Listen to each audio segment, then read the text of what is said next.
With governments struggling to find the best path to a low-carbon future, the reality is before nations can draw primarily on renewable energy, they have first to rely on fossil fuels.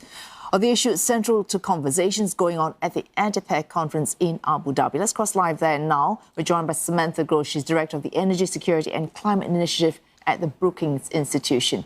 Ms. Gross, I quote a statement that you have made. We need to feed the energy system we have today. Now, for the many who might swear by the absolute and unequivocal merit of green growth, that is not going to be going down well. Problem. We definitely need to move away from fossil fuels, and more correctly, we need to move away from the emissions of greenhouse gases. But the energy system is a multi-trillion-dollar system, and we can't turn it quickly. And so we'll continue using fossil fuels while we work to make the change. It's not a matter of flipping a switch to change energy sources. But in a way, you need to feed one, even as you pull away from one and feed another. Is that very hard to do in terms of enacting the right policies and, I suppose, keeping the trust of people who are listening to you to say, we need to do this, it's a necessary evil for now, because the future depends on our managing our present? Yeah, the trust issue is a really important one. And I feel like the fossil fuel industry has had a hard time hanging on to consumer trust. However, the truth is that we don't want to combat climate change, which is really about making humans better off, by harming them now by cutting off their energy sources. We need energy to do everything we do for transport, for heating and cooling, refrigeration, moving goods around. All these things that we need to do to enjoy the lifestyle that we have. And we don't want to lose that while we transition. Well, how do you do that then, to continue investment in conventional energy even as you move towards cleaner energy?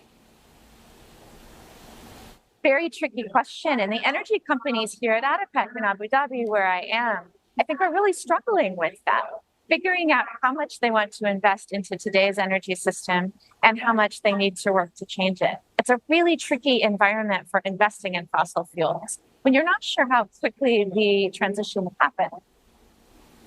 Meanwhile, another perhaps unpalatable point as we manage this transition, it's easy to, I suppose, channel your outrage or anger at single companies, single oil projects.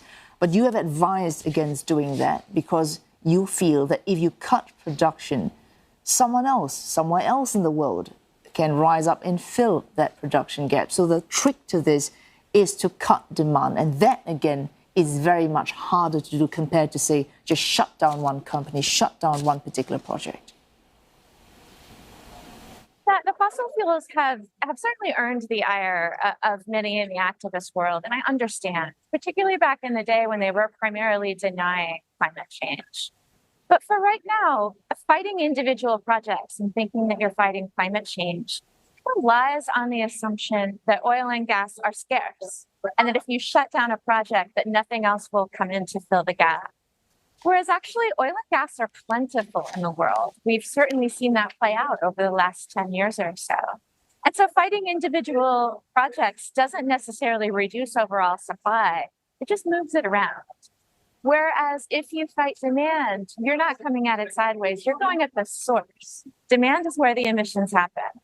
And so if we change our ways, change our energy system to reduce demand, those kind of reductions are permanent. It isn't just moving emissions around.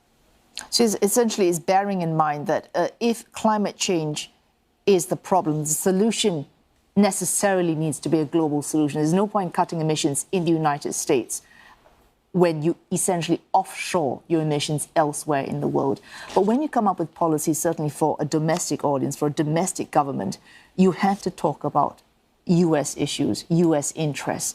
Is it hard to convince people a global problem needs a global solution? It doesn't matter if it's solved in the States, if everywhere else in the world you are facing exactly the same problem.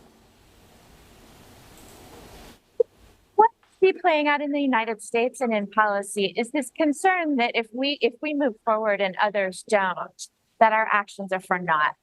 But I disagree with that somewhat. And what you see with the large amount of money that the US is putting into subsidizing green technologies and their deployment, what we're trying to do is actually buy down the cost of that, to create economies of scale, to help innovation, such that those technologies will come down in price and be cheaper for everybody. And so even if the United States is moving alone or moving along with the European Union and not bringing the rest of the world with right now, as the prices of those technologies go down, it can be good for everyone. And that's what I'm hoping to see. All right, I think you've mentioned the Inflation Reduction Act. There's a very key act passed August of last year, which in fact offers tax credits for clean energy tech, as well as funding research for technology in that area. Very quickly, and a final question. Everyone, and certainly ADIPEC, we're likely to be hearing this, looking to that great tech breakthrough. Is there one breakthrough?